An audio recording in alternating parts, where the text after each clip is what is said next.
오늘 살펴본 말씀은 창세기 5장 1절에서 5절 말씀입니다. 창세기 5장 1절에서 5절 말씀입니다. 창세기 5장 1절에서 5절 말씀입니다. 다 같이 한 목소리 읽겠습니다. 이것은 아담의 계보를 적은 책이니라. 하나님이 사람을 창조하실 때에 하나님의 모양대로 지으시되 남자와 여자를 창조하셨고 그들이 창조되던 날에 하나님이 그들에게 복을 주시고 그들의 이름을 사람이라 일컬으셨더라. 아담은 130세에 자기의 모양 곧 자기의 형상과 같은 아들을 낳아 이름을 셋이라 하였고 아담은 셋을 낳은 후 800년을 지내며 자녀들을 낳았으며 그는 930세를 살고 죽었더라. 아멘. 오늘은 창세기 13번째 시간을 함께 나누겠습니다. 지난 시간에 이어 셋의 후손의 이야기를 나누면서 아주 중요한 장면을 보게 되는데요. 바로 셋의 아들 에노스 때에 사람들이 비로소 여호와의 이름을 부르기 시작했다는 말씀입니다. 에노스를 시작으로 이 셋의 계보를 통해 하나님을 예배하고 찬양하는 신앙의 역사가 계속해서 이어지게 됩니다. 여기서 우리가 주목해야 할 점은 아담으로부터 이어진 이 셋의 족보가 가인의 족보와는 근본적으로 다른 길을 걸었다는 겁니다. 가인이 하나님 앞을 떠나 스스로 성을 쌓았던 것과는 대조적으로 셋의 후손들은 하나님의 이름을 부르며 하나님과의 관계 속에서 신앙을 지켜나갔기 때문입니다. 창세기 5장 1절 말씀입니다. 이것은 아담의 계보를 적은 책이니라. 하나님이 사람을 창조하실 때에 하나님의 모양대로 지으시되. 가인의 족보는 그가 여호와 앞을 떠나서 에덴 동쪽 놋 땅에 거주하더니 아내와 동침함에 그가 임신하여 에녹을 낳은지라. 창세기 4장 16절에서 17절 말씀입니다. 가인이 여호와 앞을 떠나서 에덴 동쪽 놋 땅에 거주하더니 아내와 동침함에 그가 임신하여 에녹을 낳은지라. 가인이 성을 쌓고 그의 아들의 이름으로 성을 이름하여 에녹이라 하니라. 에서 시작한 반면에 셋의 족보는 하나님의 창조 때까지 거슬러 올라갑니다. 창세기를 보면 두 종류의 족보가 등장합니다.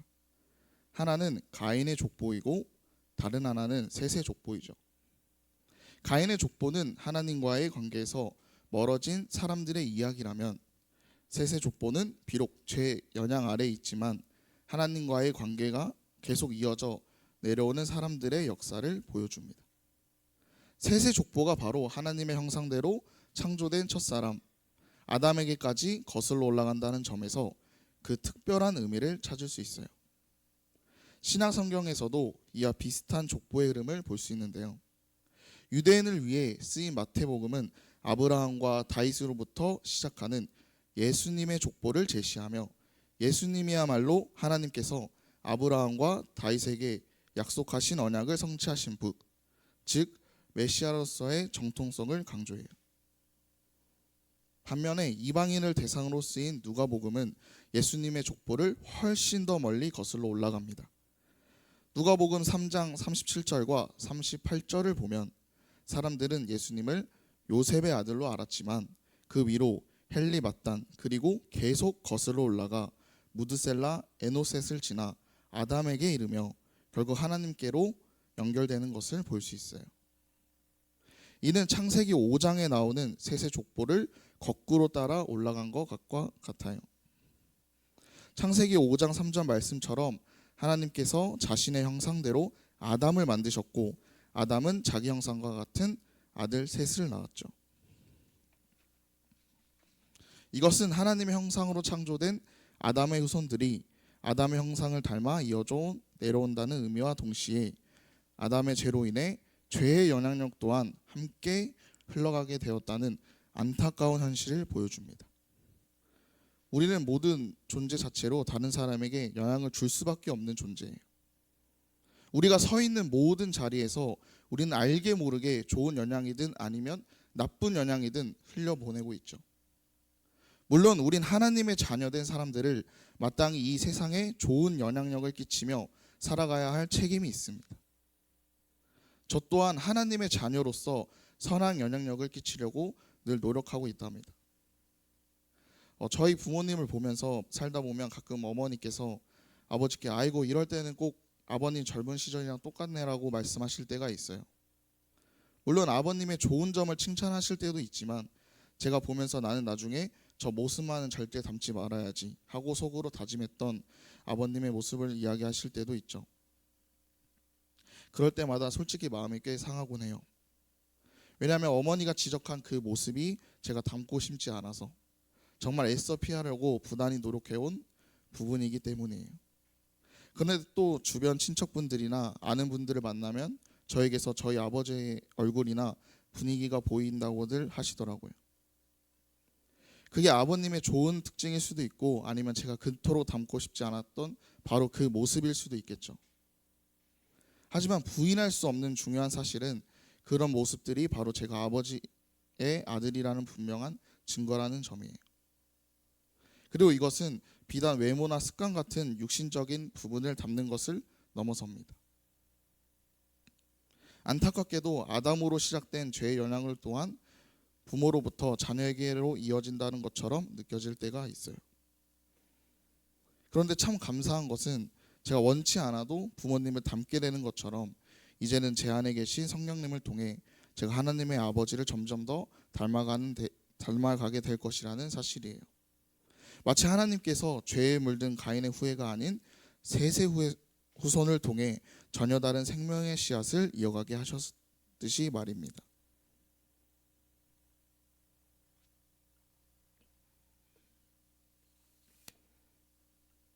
성경으로 눈을 돌려 창세기 5장을 보면 아담부터 노아의 아들들을 이르는 족보가 쭉 기록되어 있어요. 그런데 이 족보는 반복되는 구절로 가득합니다.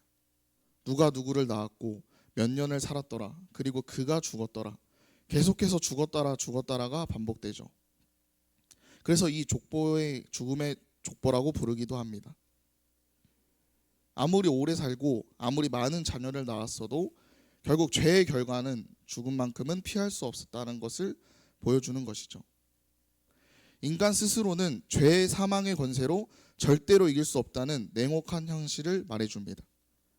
이와는 아주 대조적인 족보가 신약 성경 마태복음 1장에 나옵니다.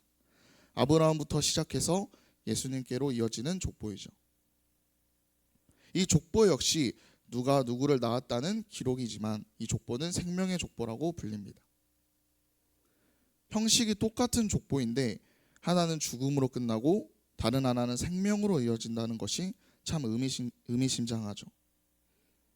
창세기에 왜 이렇게 죽음의 족보가 반복해서 기록되었을까요? 아무리 애쓰고 노력해도 심지어 하나님의 은혜를 받았다고 해도 죄의 결과는 죽음을 피할 수 없다는 것, 즉 인간 스스로 죄의 문제를 결코 해결할 수 없다는 것을 보여주기 위함입니다. 창세기 10장과 11장에도 또 다른 족보들이 등장합니다. 특히 11장에는 바벨탑 사건이 중간에 끼어 있어서 하나님을 떠나 자신들의 왕국을 세우려 했던 사람들과 그럼에도 하나님의 약속을 따라 살아가는 사람들이 나누는 모습을 보여줍니다. 하지만 이들도 예외 없이 죽음의 검세 아래에 있었습니다. 그리고 오늘날 우리도 마찬가지죠.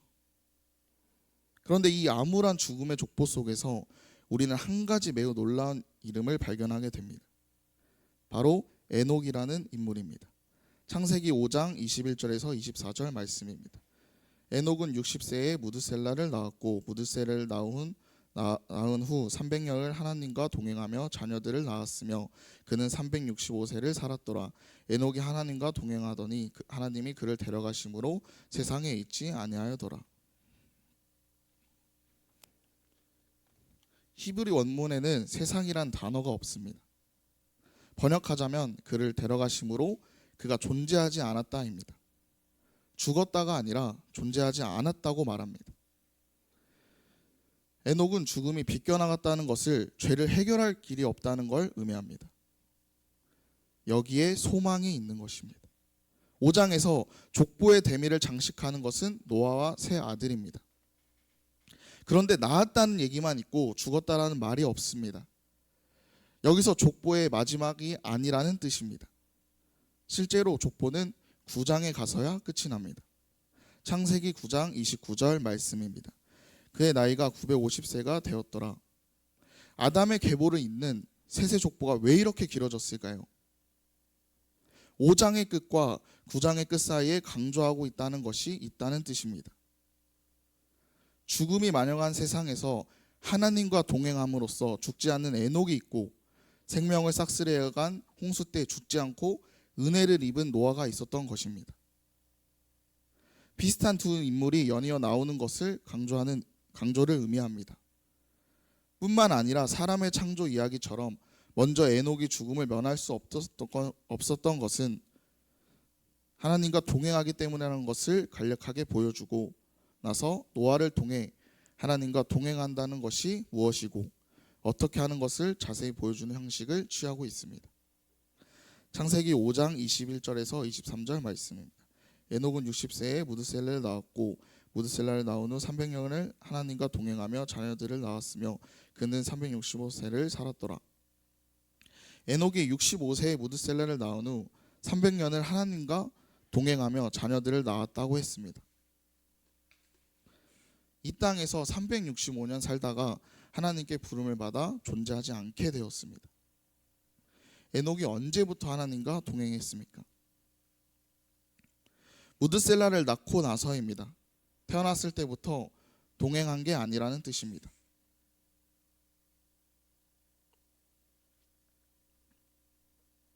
여기서 동행이란 걷다 삶의 방식을 따르다라는 뜻입니다. 즉 하나님과 동행한다는 것은 내 방식이 아닌 하나님의 방식으로 하나님과 함께 길을 걷는 것입니다. 그런데 왜 하필이면 무드셀라를 태어났을 때부터 동행했을까요? 평탄하게 잘 살다가 자식을 낳고 보니 아차 이렇게 살면 안 되겠구나. 하나님과 동행하지 않으면 살 수 없겠구나 하고 깨달아서였을까요? 아닙니다. 에녹은 그전에도 하나님을 잘 섬겼습니다. 65년까지는 맘대로 살다가 자식을 낳을 때 정신을 차리고 동행한 것이 아닙니다. 하나님이 선택한 사람입니다. 그 전에도 열심히 살았을 것입니다. 그런데 무드셀라를 낳고 동행한다는 것은 성경이 말하고 싶은 것이 있다는 뜻입니다. 결론입니다. 하지만 여러분, 이 암울한 죽음의 족보 속에서 우리는 하나님께서 남겨두신 놀라운 소망의 흔적을 발견합니다. 모든 사람이 죽음으로 끝나는 가운데 단 한 사람, 에녹은 하나님과 동행하더니 하나님이 그를 데려가심으로 세상에 있지 아니하였다라고 기록되어 있습니다. 죽었다가 아니라 존재하지 않았다는 이 말씀은 죄와 권세와 죄의 사망의 권세가 전부가 아니며 그것을 뛰어넘는 길이 있다는 것을 우리에게 처음으로 보여주는 강력한 메시지입니다. 여기에 소망이 있고 우리는 소망이 있는 하루를 살아가야 합니다. 기도하겠습니다.